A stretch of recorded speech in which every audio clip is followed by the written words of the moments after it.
Hi friends, welcome to Pendems kitchen. ఈరోజు వీడియోలో బెంగళూరులోని శివప్రసాద్ హోటల్లో చెఫ్ చెప్పిన సీక్రెట్ ప్లెయిన్ దోశ రెసిపీని చూపించబోతున్నాను.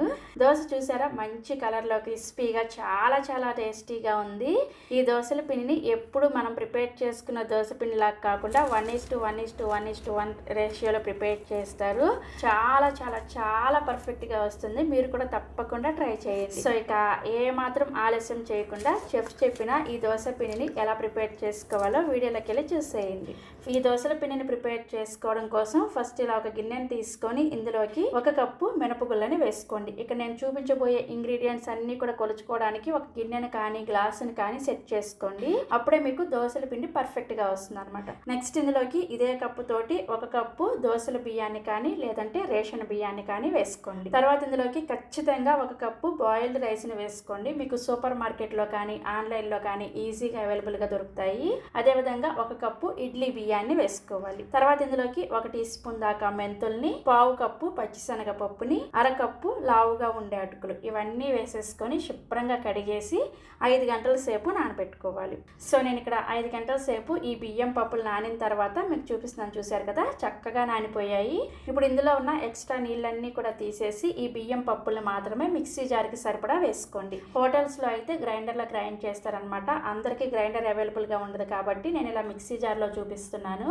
మీరు కావాలంటే గ్రైండర్ లో కూడా సేమ్ ఇవే కొలతలు వేసుకొని గ్రైండ్ చేసుకోవచ్చు. ఇందులోకి తగినన్ని నీళ్ళని ఒకేసారి కాకుండా కొంచెం కొంచెం నీళ్ళను వేసుకుంటూ పిండిని కొంచెం బరకగా గ్రైండ్ చేసుకోవాలి. అదే విధంగా పిండి మరీ పలుచగా లేకుండా కొంచెం గట్టిగా గ్రైండ్ చేసుకోవాలి. ఇక్కడ నేను మీకు పిండి గ్రైండ్ చేసిన తర్వాత చూపిస్తున్నాను. చూసారు కదా, ఈ విధంగా కొంచెం గరుకుగా ఉండే విధంగా గ్రైండ్ చేసుకోవాలి. ఇలా గ్రైండ్ చేసుకున్న పిండిని ఒక గిన్నెలోకి వేసుకోండి. ఇదే విధంగా మిగిలిన బియ్యం పప్పును కూడా సేమ్ ఇదే కన్సిస్టెన్సీలో గ్రైండ్ చేసేసుకొని ఈ గిన్నెలోకి వేసుకున్న తర్వాత ఖచ్చితంగా మీ చేత్తోనే ఈ పిండిని ఒక 2 నిమిషాల పాటు బాగా కలుపుకోవాలి. ఇలా కలుపుకుంటేనే పిండి మీకు చక్కగా పులుస్తుంది అనమాట. ఇలా కలిపిన తర్వాత మూత పెట్టేసి ఈ పిండిని రూమ్ టెంపరేచర్ లోనే ఒక 8 నుంచి 10 గంటల సేపు పులియబెట్టుకోవాలి. మీరు ముందు రోజు నైట్ గ్రైండ్ చేసేసుకున్నారనుకోండి, చక్కగా ఉదయాన్నే మీకు దోశల పిండి రెడీ అయిపోతుంది. సో నేను కూడా ఇక్కడ ముందు రోజు నైటే గ్రైండ్ చేసేసుకొని నెక్స్ట్ డే ఉదయాన్నే మీకు చూపిస్తున్నాను. చూసారు కదా, పిండి డబుల్ సైజులో పొంగి ఈ విధంగా పులుస్తుంటుంది అనమాట. ఇలా పొంగితేనే మీకు దోశ చాలా రుచిగా ఉంటుంది. దోశ కూడా పర్ఫెక్ట్ గా వస్తుంది అనమాట. సో ఇలా పొంగిన పిండిని మీరు గరిటెతో ఎలా పడితే అలా కలుపుకుండా ఒకే డైరెక్షన్ లో నెమ్మదిగా కలుపుకోవాలి. మీరు ఎలా పడితే అలా కలిపేశారనుకోండి, ఫర్మెంటేషన్ టైంలో పిండిలో ఏర్పడిన గాలంతా కూడా పోయి మీకు దోశ అనేది గట్టిగా వచ్చేస్తుంది అనమాట. అందుకని ఒకే డైరెక్షన్ లో కలుపుకున్న తర్వాత ఇప్పుడు ఇందులో నుంచి మీకు కావాల్సినంత పిండిని వేరొక గిన్నెలోకి తీసుకోండి.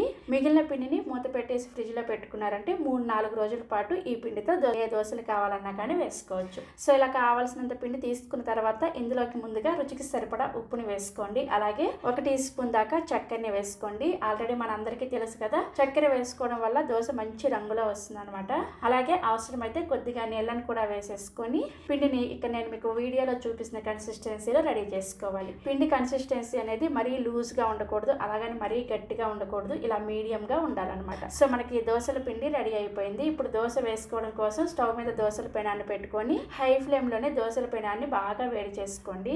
పెనం బాగా వేడైన తర్వాత ఇలా కొద్దిగా నీళ్ళని చిలకరించుకొని టిష్యూ పేపర్ తో కానీ కాటన్ క్లాత్ తో కానీ ప్యాన్ శుభ్రంగా క్లీన్ చేసేయండి. ఇలా క్లీన్ చేసిన తర్వాత మంటని ఖచ్చితంగా లో ఫ్లేమ్ లో పెట్టుకొని మాత్రమే దోశని స్ప్రెడ్ చేసుకోవాలి. మీరు మంటని మీడియం లో కానీ హైలో కానీ పెట్టారు అంటే దోశల పిండి గరిటకి చుట్టుకొని వచ్చేస్తుంది అనమాట. అందుకని లో ఫ్లేమ్ లో పెట్టుకొని మాత్రమే దోశని స్ప్రెడ్ చేసుకోవాలి.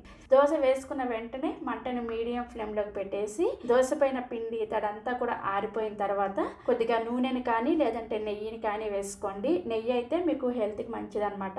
సో నూనెని కానీ నెయ్యిని కానీ ఏదో ఒకటి వేసుకున్న తర్వాత ఈ దోశల పెనాన్ని అటు ఇటు తిక్కుంటూ దోశ అంతా కూడా చక్కగా ఈవెన్ గా ఎర్రగా కాలేంత వరకు మీడియం ఫ్లేమ్ లోనే కాల్చుకోండి. సో దోశ చూసారు కదా, ఇలా చక్కగా ఎర్రగా కాలిన తర్వాత మీకు నచ్చిన షేప్ లో ఫోల్డ్ చేసుకోండి. ఈ దోశని మళ్ళీ రెండో వైపుకి తిప్పాల్సిన అవసరం ఏమీ లేదు. ఇలా ఒకవైపు కాలిస్తే సరిపోతుంది. సో ఇలా చక్కగా ఫోల్డ్ చేసుకున్న దోశని సర్వింగ్ ప్లేట్ లోకి తీసుకొని మీకు నచ్చిన చట్నీతో సర్వ్ చేసుకోండి. నేనైతే కొబ్బరి చట్నీతో సర్వ్ చేసుకున్నాను. చాలా చాలా రుచిగా ఉంది.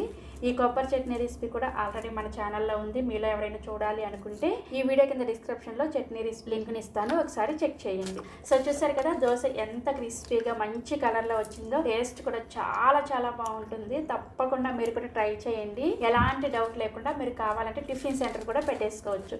అంత పర్ఫెక్ట్ దోశ పిండి అనమాట.